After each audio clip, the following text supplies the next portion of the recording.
বাজার থেকে দেখুন বেশ বড় বড় সাইজের গলদা চিংড়ি মাছ নিয়ে এসেছে। মাছগুলো কতটা সুন্দর আর একদম টাটকা। আর দেখুন মাছের পেটে কি সুন্দর অরেঞ্জ কালারের ডিম হয়েছে, বেশ দারুণ সাইজের।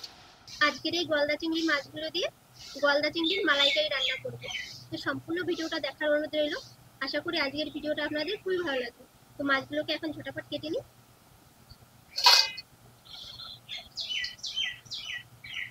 দেখুন কত বড় বড় ঠ্যাং চিংড়িগুলো।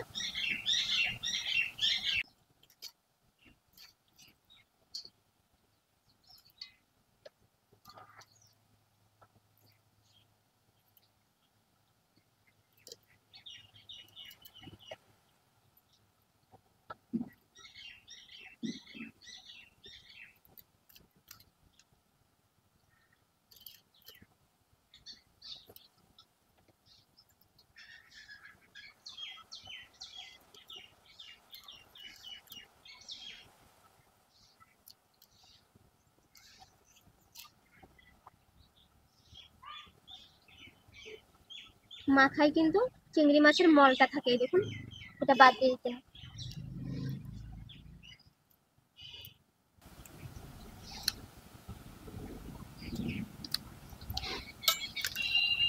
এই দেখুন, এই যে চিংড়ি মাছের এই যে পিঠের এখানে নাড়িটা থাকে, এটা বাদ দিয়ে দিতে হয়। এইভাবে যে বাদ দিয়ে দিলাম, আমি উপরের খোলাটা রেখে দেব।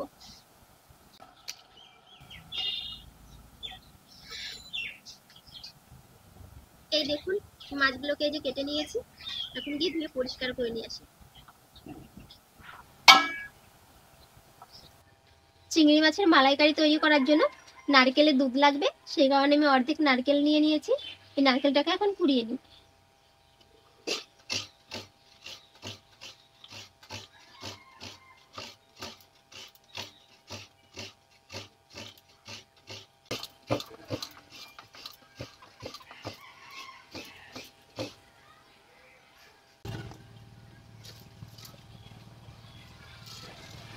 উনানটা যে ধরিয়ে নিয়েছি, এখন কড়াইতে সরিষার তেল দিয়ে দেবো।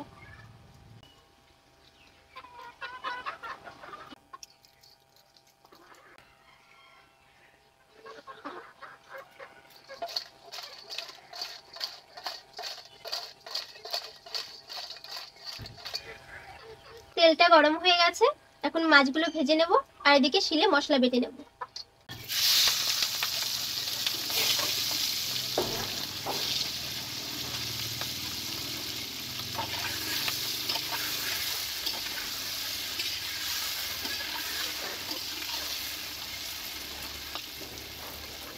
গোটা জিরে, শুকনো লঙ্কা, আদা ও রসুন একসঙ্গে বেটে নেব।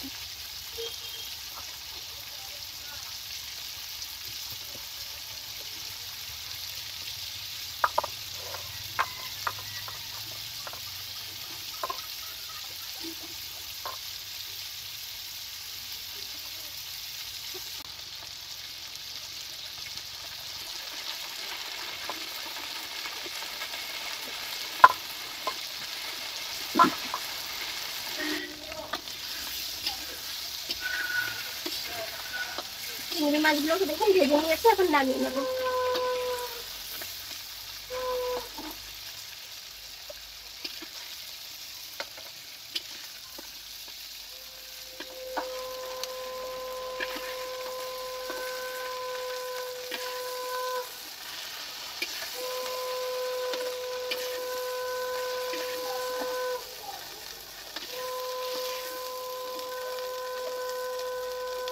গলদা চিংড়ির মালাইকারি রান্না করার জন্য কড়াইতে একটু সরিষার তেল দিয়ে দিচ্ছি। তেলটা গরম হয়ে গেছে, এখন পেঁয়াজ কুচি দিয়ে দিচ্ছি। পেঁয়াজটাকে এখন ভেজে নেব। পেঁয়াজটা ভাজা হয়ে গেছে, এখন বাটা মশলাটা দিয়ে দিচ্ছি।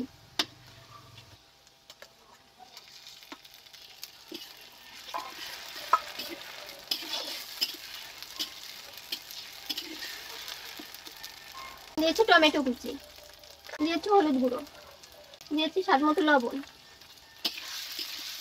এখন মশলাটাকে ভালো করে কষিয়ে নেব।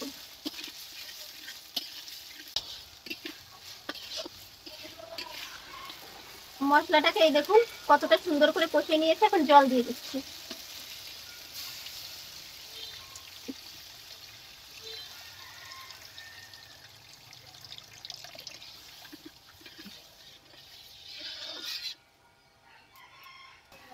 ঝোলটা ফুটতে শুরু করেছে।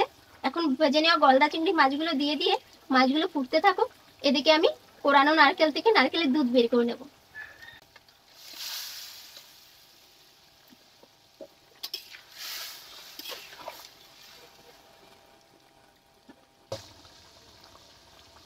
জল দিয়ে দিচ্ছি।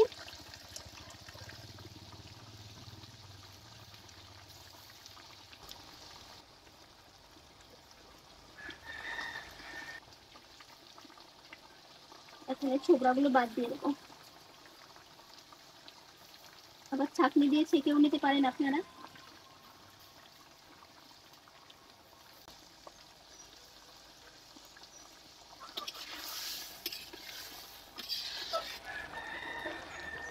চিংড়ি মাছটা দিয়ে কিছুক্ষণ ফুটিয়ে নিয়েছি। এখন নারকেলের দুধটা দিয়ে দেবো।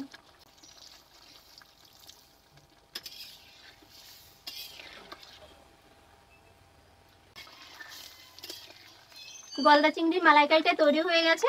এখন সুন্দর একটা ফ্লেভার আনার জন্য কিছু চেরা কাঁচা লঙ্কা ও সামান্য গরম মশলা গুঁড়ো দিয়ে নামিয়ে নেব।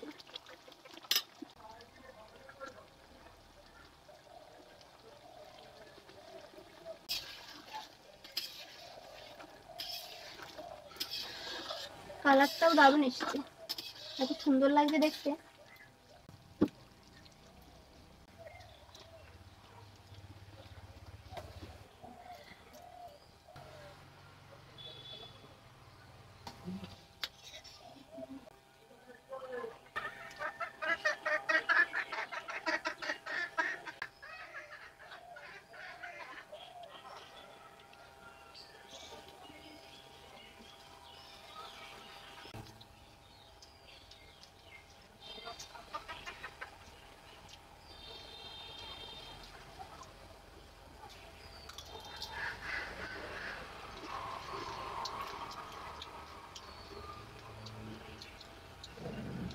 একদম ডিমে ভরা গলদা চিংড়ি, সেই স্বাদ হয়েছে, দারুণ লাগছে।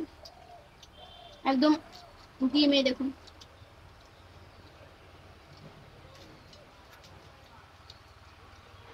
দারুণ টেস্ট। গলদা চিংড়ির মালাইকারি খেতে লাগে খুবই ভারী। আহ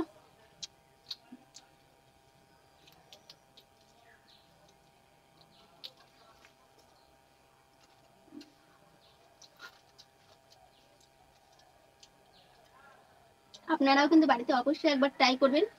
সেই টেস্ট হয়েছে, রান্না করলে খেলেই বুঝতে পারবেন যে কতটা লোভনীয় হয়েছে। আমার ভিডিওটা ভালো লাগলে অবশ্যই লাইক, কমেন্ট ও শেয়ার করবেন।